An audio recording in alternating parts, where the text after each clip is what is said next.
This is In the Loop. I'm Cody Lagrow in for Christian Bryant, and happy Thursday to Beyonce, and Beyonce only. But we do have a show to get to, so let's kick it off with our top story. Now, we all know that preserving history is important.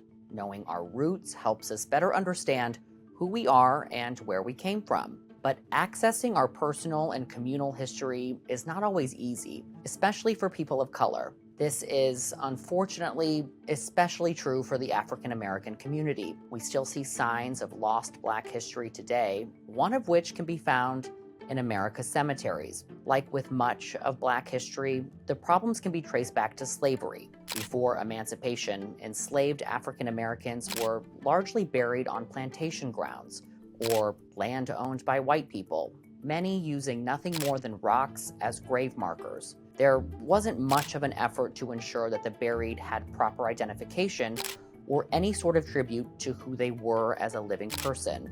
And it wasn't much better for freed African Americans. They were often buried in potter's fields with minimal or absent markings. After emancipation, several African American cemeteries emerged either on the land of Black churches or were created by Black citizens.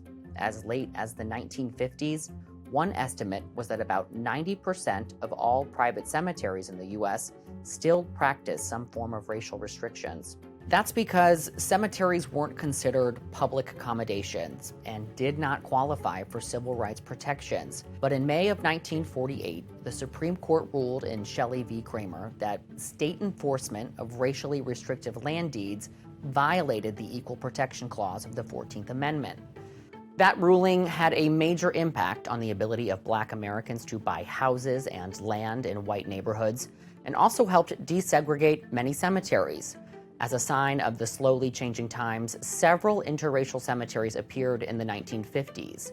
But since Black communities and their white counterparts still lived in different neighborhoods, many of their cemeteries remained separate too. As the racial composition of communities changed over time, many of the Black cemeteries and grave sites became neglected and forgotten. In both public and privately owned cemeteries, upkeep was not a priority, and the resting places of countless unsung Black heroes of America's past quietly disappeared, many beyond recognition. Typically, especially in urban environments, and especially in the South, you won't know. You'd be walking down the street or walking through a yard or actually through a building, and underneath of your feet is the cemetery. That was archaeologist Eric Prendergast, who's been involved in the discovery and exploration of neglected Black grave sites in Tampa, Florida. Archaeologists like him are echoing the sentiment many descendants of the Americans buried in Black cemeteries have stressed. When it comes to uncovering the stories of who's buried in the neglected sites, you can't leave any fallen headstone unturned. Because if you think about it, those headstones, even the handmade ones, those are inscriptions of love and respect, and they may be one of the few or the only record left of someone who had been property or the child of a person who had been property. Brian Palmer is a journalist who volunteers his time to discover and protect Black cemeteries in Richmond, Virginia, with the nonprofit Friends of East End Cemetery. At the group's namesake, East End Cemetery alone, Palmer says thousands of graves were left neglected, overrun by weeds or showing the heavy wear of time. That's a problem that several volunteer-run initiatives are trying to address around the country, with many asking local authorities to finally address the historic neglect. Recently, there have also been some federal efforts to properly preserve that history, but progress has been slow. In 2020, the Senate passed the African American Burial Grounds Study Act, hoping to create a database of historic Black burial grounds and provide grants for research and preservation under the National Park Service. But that original bill was never taken up by the House. A similar bill is once again in the House, but many like Palmer say that legislation still ignores the wishes of the Black community and gives too much control to private entities that may own the cemeteries. That replicates this tendency, this kind of post-Jim Crow tendency to discount, to disregard the descendant community, which should be equal partner, should be at the table with a vote, not just a voice, in determining the future of these burial grounds. Meanwhile, new threats to Black history emerge. Weather can impact communities and their history in tangible ways. Extreme climate events can have consequences, ranging from destroyed homes to ruining family heirlooms. And climate change is becoming a bigger problem for cemeteries everywhere. It has disintegrated headstones in California wildfires and swamped caskets in Alaska's melting permafrost.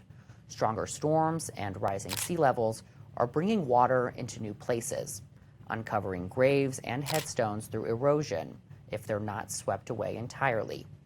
Newsy national correspondent Amber Strong explores how this modern threat of climate change is damaging an already fractured history, and whether there's any hope to combat its effects and overcome historical neglect. Amid the Potomac's waves to freedom and an abundance of monuments and museums lies another piece of history in the nation's capital. This vault dates back prior to 1850 and was used as part of the Underground Railroad. Lisa Fager runs the Mount Zion and Female Union Band Society cemeteries. The 200-year-old 3-acre properties make up one of the oldest predominantly Black cemeteries in the area.